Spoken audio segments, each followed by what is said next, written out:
संत मत धारा आपकी सेवा में प्रस्तुत।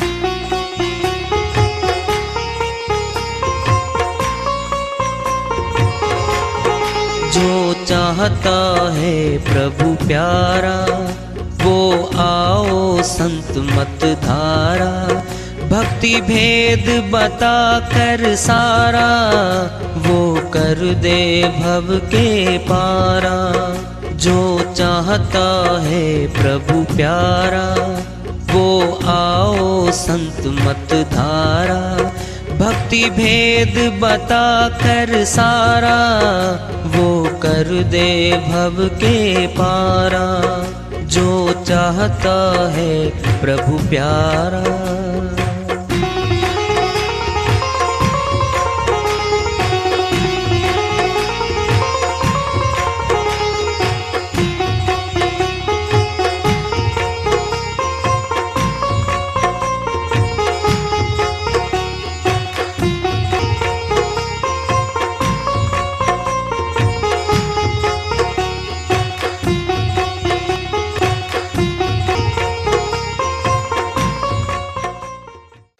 परम पूज्य सदैव स्मरणीय सदगुरु साहिब की जय हो।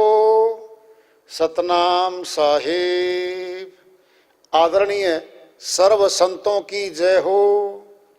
उपस्थित आदर के योग प्रभु प्रेमी एवं जिज्ञासु आत्माओं, हम सभी पूर्ण पिता परमात्मा सभी सृष्टियों के रचनहार कुल मालिक हम सबके जीवन का आधार उनकी महिमा को सुनने के लिए एकत्रित हैं। मेरी सभी से अर्ज है कि मैं कोई जगत गुरु नहीं, कोई महाराज नहीं, कोई महामंडलेश्वर नहीं। मैं केवल सभी संतों की चरणों की धूल हूँ और आपका भक्ति मार्ग में सहायक हूँ। मैं अपनी सीधी साधी टूटी फूटी भाषा में, संदुकड़ी भाषा में भक्ति भेद के गूढ़ रहस्यों को उजागर करने वाले विचार आपके समक्ष रख रहा हूँ। यदि अच्छे लगे अपनाएं, नहीं तो गैर जरूरी समझकर विसार दें। हाँ, सत्संग ही एकमात्र प्रभु प्राप्ति का विद्यालय है, विश्वविद्यालय है ये। और हम सभी सत्संग में आए हुए हैं। हम जिज्ञासु तभी तो आए हैं। हम पिछले सत्संगों से वार्ता करते चले आ रहे हैं कि चेतावनी से प्रभु प्राप्ति की ओर। इस अध्याय को, इस वार्ता को आज फिर आगे बढ़ा रहे हैं। विष बोया संसार अमृत कैसे पाए रे। पूर्व जन्म प्रारब्ध, पूर्व जन्म कर्म फल सुख कैसे पाए रे। कर्म श्रेणी है हमारी, कर्म खाता है हमारा। दो खाते हमारे बैंक में होते हैं आमतौर पे। एक है ऋण खाता, कर्जा लेते हैं हम किसी बैंक से। एक है सेविंग खाता, बचत खाता, जहां सेविंग करते हैं हम। सेविंग क्या है? पुण्य कर्म हमारा जमा होता है। अपने खाते में से पैसे निकलवा ले, कभी भी निकलवा ले, जमा है। ये पुण्य कर्म खाता हमारा। एक है पाप कर्म खाता, कर्जा है ये। हमारे ऊपर ऋण है। किसका? कर्मों का। दृष्टांत लो के पिंड में, सबसे बढ़िया दृष्टांत पिंड में ले लो। एक मानो बाबूजी मिले मुझे, अच्छे पढ़े लिखे जी। किसने देखा है कर्म का फल? किसने देखी 84? कौन बताने आता है? तो मैं बोला भाई, अगर तूने कोर्स कर रखा हो भक्ति का, भगवान की प्राप्ति का, तो बता। कहता नहीं जी। फिर आप फैसला देने वाले कौन होते हो? ये कह सकते हो मुझे नहीं पता। किसने देखा? जिन्हें देख रखा उनसे पूछ ले। तेरे घर में वकील नहीं है? नहीं है जी। फिर तुझे कानून का क्या पता? वकीलों से पूछ जा करके बता देंगे तेरे को। अरे आत्मज्ञानी संत हैं, परमात्म ज्ञानी संत हैं, वो बताएंगे इस बात को। उनसे जाकर पूछ ले भाई। चलो जितना बनता है तेरे को बताएंगे। कर्म का फल। मनुष्य ने कानून बना दिया और कानून का पालन करने के लिए पुलिस बनाई, संविधान, विधान, और जब जो कानून तोड़ेगा, अपराध करेगा तो सजाएं लिख दी। कोई गलती से पुलिस अधिकारी किसी भी गरीब आदमी को फंसा दे, उससे बचने के लिए न्यायालय बनाए, कचहरियां बनाई और मौका दिलवाया कि भाई पुलिस ने ये आरोप लगा के हमारे पास भेज दे तेरे को, जो सफाई में बोलना बता दे। वो अपनी सफाई में लेके आता है गवाही। दोनों पक्ष अपनी गवाही पूरी कर देते हैं, जज साहब फैसला करते हैं, अपराध सिद्ध हो जाता है, सजा है। और जेलें बना रखी मनुष्य ने, अपराध सिद्ध, जेल की ऑर्डर कर दिए, इतने साल कैद। पकड़ के पुलिस जेलर के पास ले जा करके जमा करवा दिया उस आदमी को। ले भाई, पूरी की पूरी उसकी फाइल बनती है, पूरी की पूरी फाइल, ऑर्डर, इतने साल की सजा है, जुर्माना इतना है, सब लिखत में पहुंचता है वहां पर, और वो आदमी जेल में चला जाता है। ये तो मनुष्य ने बना रखा है कर्म का कानून, अपराध, इनकी सजा मनुष्य दे रहा है। फिर परमात्मा कोई कानून नहीं है। देख लिया तूने क्या? सारा कुछ है, सूक्ष्म अति सूक्ष्म कानून है उसका। तो कैसा है? उसने सबूत इकट्ठे करने की जरूरत नहीं है, रिकॉर्ड कीपर है। आत्मा के अंदर एक कमरा है, पुण्य कर्म पाप कर्म साथ साथ जमा होते रहते हैं। दृष्टांत पिंड में ले लो, मोबाइल आ गया मनुष्य के हाथ में, ऑटोमेटिक रिकॉर्डिंग होती है। फोन आएगा तो भी रिकॉर्डिंग होगी, हम करेंगे तो भी हो गई, और मिस कॉल है तो भी हो गई। ये तीन कर्म है और तीनों मोबाइल में रिकॉर्ड हो गए। क्या करती है पुलिस? चिप निकाल लेती है, लगा दिया कंप्यूटर पे। ले भाई, ये तूने बोल रखा, ये अगले ने बोल रखा, तूने धमकी दे रखी है, तुझे जान से मार दूंगा, 5 लाख नहीं दिए तो 5 दिन में रिकॉर्ड आ गया हाथ में, सबूत है। ये तो मनुष्य ने बना रखा भाई। परमात्मा का रिकॉर्डर तो अंदर है। शरीर छोड़ने के बाद लागू हो जाएगा। ये किया भाई तूने, चल भोग ले, अब 84 में जा, नरक में जा। ये कर्म फल है। और छोटे छोटे कर्मों का फल देखना तुरंत तो देख ले। कड़वी मिर्च खा ले, मुखड़ा जलेगा, और गुड़ खा ले, मीठा हो जाएगा। क्या है गुड़? क्या है?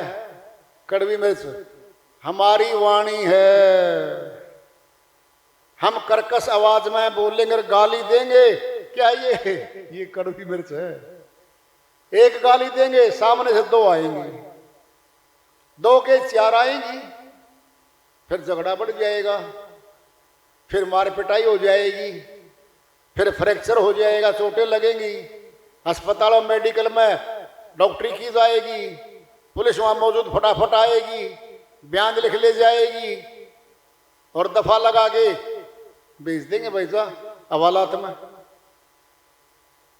ये हर रोज हो रहा है। गुड़ देखना क्या है, दृष्टांत पिंड में ले लो, दो मोटरसाइकिल वाले आ रहे चौक पे इकट्ठे होने लग रहे हैं, हल्की सी फिसल गई एक की बाइक, टच नहीं हुई, टच होने को होगी थी बस। सामने वाला बोला दिखता नहीं, मैं आ रहा था, और सामने वाला बोलेगा वो भी एक था उसके पास, मीठी वाणी थी, कहता भाई साहब सॉरी, माफी चाहता हूं, गलती से फिसल गई थी, आज तो छोड़ दिया है, अगर कभी ऐसा किया तो मैं देख ले।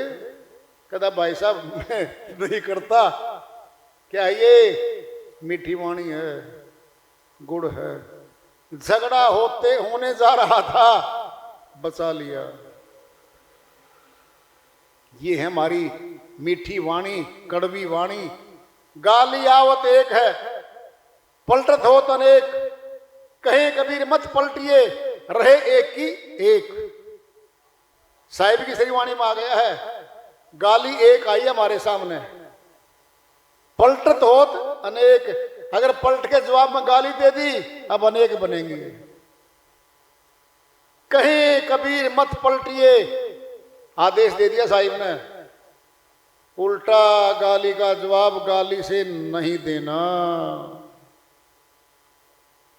रहे एक की एक। एक बार महात्मा बुद्ध दृष्टांत ले लो, प्रचार करते करते जा रहे थे, एक गांव में प्रचार शुरू कर दिया। उस गांव का प्रधान और कुछ शरारती तत्वों को लेके आ गया, तेरा सत्संग नहीं होने देंगे भाई, और गाली शुरू कर दी देनी। महात्मा बुद्ध चुप रहे, कोई जवाब नहीं दे रहे।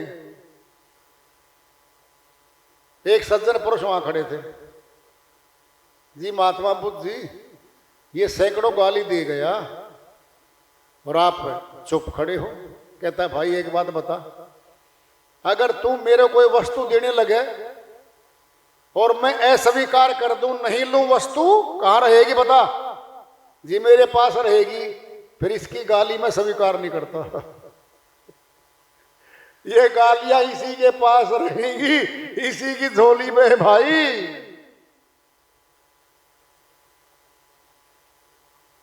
अभी तो शुरुआत है साहिब की वाणी की। कहीं कबीर मत पलटिए, रहे एक की एक, वो एक रह गई है। गाली ही से उपजे कलह कष्ट अरु मीच, हारी चले सो संत है, लागी मरे सो नीच। और बढ़कर वाणी आएगी साहिब की, गाली ही से उपजे कलह कष्ट अरु मीच। उस गाली से क्या क्या पैदा होगा? कलह, झगड़ा और दुखों की शुरुआत होगी।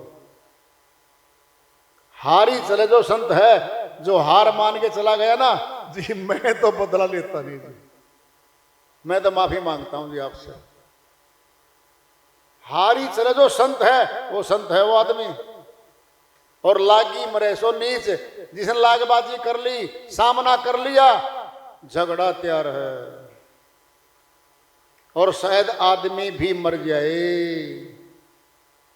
सामने वाले हथियार है, पिस्टल है, गोली चला सकता है और गोलियां चलती हैं, अखबार भरे रोज आते हैं। क्या ये गाली ही से उपजे? दृष्टांत पिंड में ले लो, जिस समय युधिष्ठिर जी को हस्तिनापुर दे दिया गया था, पहले की बात है, पांडव अपने राज्य में थे, तो देखने और घूमने आ गया दुर्योधन, और ऐसा तरण ताल बना रखा था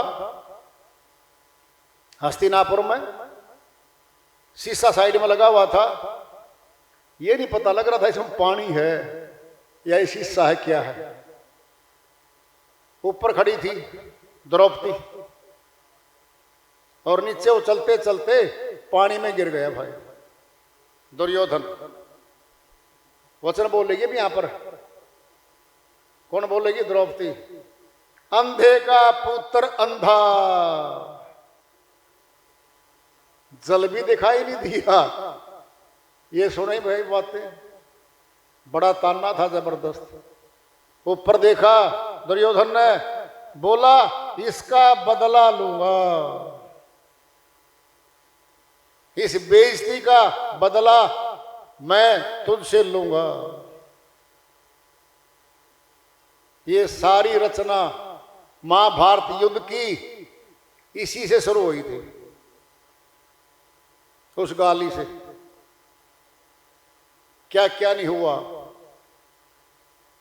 कपट, छल, दंभ, धोखाधड़ी करके उसका मामा जो था वो दक्ष था, शकुनी, चालें चली। पांचों भाइयों को बुलाया गया जुआ खाने में कि भाई खेलो, और पांचों के पांचों जबरदस्त जवाब था वहां पे। चलो चल पड़ी बात, अब तो सुन लो भाई, क्या पता कब बात आई है। तो होता क्या है, चालाकी से, फरेब से, धोखाधड़ी करके पांडव हार जाते हैं और दुर्योधन की जीत दिखा दी गई है। वहां पे महाराजा बैठे हैं, जो उसका पिताश्री था धृतराष्ट्र, अंधा था जो, वहां पर पितामह बैठे हैं, और भाई गुरु कुल गुरु बैठे हैं, गुरु द्रोणाचार्य बैठे हैं, कृपाचार्य बैठे हैं, सभी बैठे हैं। बोलता दुशासन को, खींच के लेके आ द्रौपदी को यहां राजसभा में। क्या बात थी, कैसे रचना रची, कैसे बदले की भावना को कितनी बुरी तरीके से अंजाम देने की सोच ली उसने। जरा देखना, प्रश्न आएगा उसका, जबरदस्त प्रश्न है न्याय प्रक्रिया में। ये खींच के ले आया वो, वहां पर हाथ जोड़ के प्रश्न करती है द्रौपदी, हे महाराजा, हे पितामह, हे कृपाचार्य, हे द्रोणाचार्य जी, आपकी सभा है ये, मुझे एक बात बताओ, जब पांचों पांडव हार गए थे, दुर्योधन भी हार चुका था, नवो युधिष्ठिर हार चुका था, उसको क्या अधिकार था मेरे को जुए पे लगाने का? वो तो हार गया, वो तो गुलाम बन लिया, उसको अधिकार कहां से था कि आप द्रौपदी को जुए पे लगा दो? सारा दरबार मौन हो गया। बड़े बड़े न्यायकारी, बड़े बड़े धर्माचार्य वहां बैठे हैं, एक भी मुख से यह बात नहीं निकाल सका द्रौपदी सत्य बात कह रही है भाई। इनको अधिकार था ही नहीं दुर्योधन का, दुर्योधन इसको युधिष्ठिर को अधिकार ही नहीं था। जब ये हार चुका है, गुलाम हो चुका है, गुलाम को क्या अधिकार है दूसरे को दाव पे लगाने का? सब मौन हो गए वहां पर। जरा देखना, अब सारी बात नहीं कहते हम, चीर बढ़ गया, सब कुछ हो लिया, युद्ध भी हो गया, कौरव मारे गए। आखिरी बात आ रही है, अब कौरव सारे मारे गए, पांडव पांचों श्री कृष्ण के जी के साथ, द्रौपदी के साथ उसकी सैया पे लेटे हुए थे वो भीष्म पितामह जी, बाण सैया पे लेटे हुए थे, रक्त बह रहा था। वहां जाके प्रश्न करती है ये द्रौपदी, हे पितामह, आप वहां हाजिर थे, आपने न्याय की बात नहीं करी, आप तो न्याय प्रिय हो। वहां जवाब देता है वो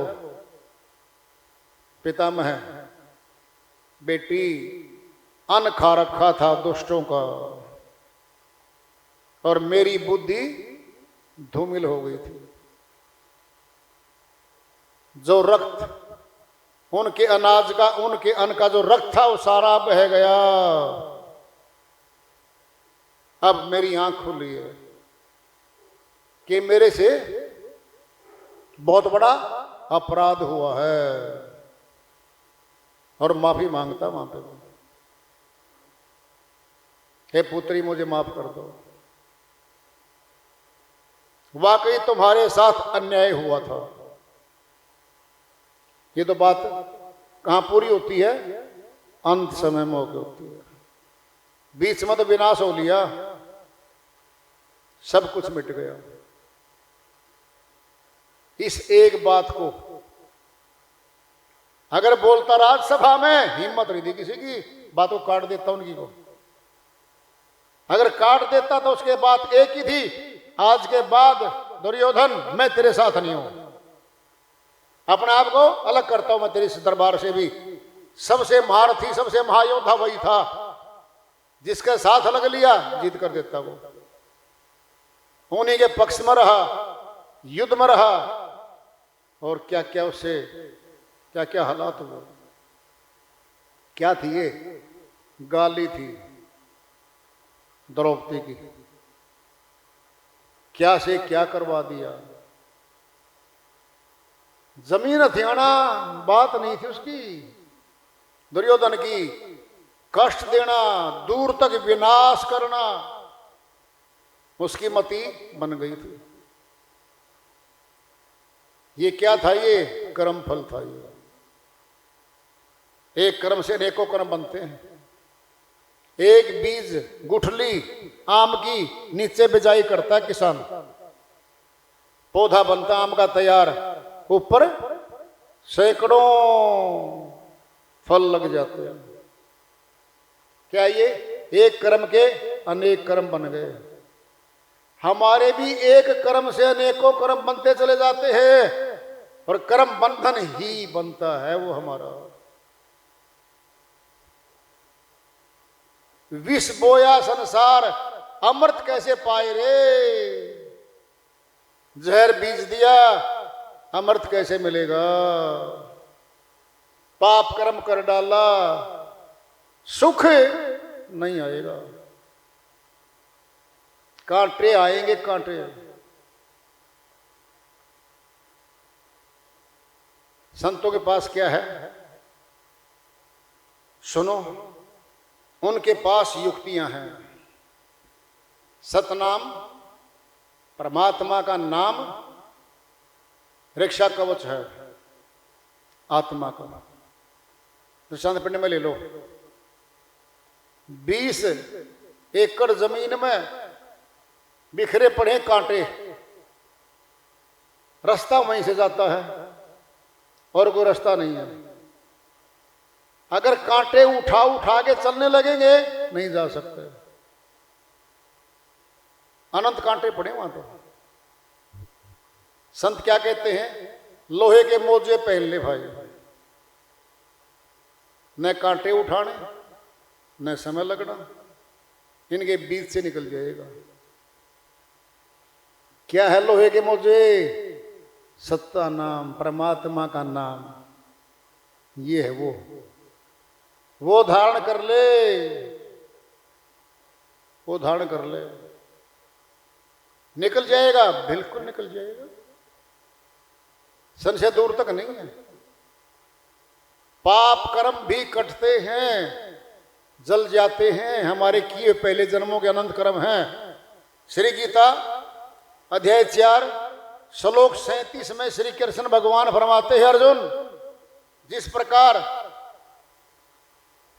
बाहरी ईंधन को छोटी सी चिंगारी जलाते ही ईंधन को जलाकर राख कर देती है, ठीक इसी प्रकार आत्म ज्ञान अग्नि शुभ अशुभ कर्मों को फूंक देती है।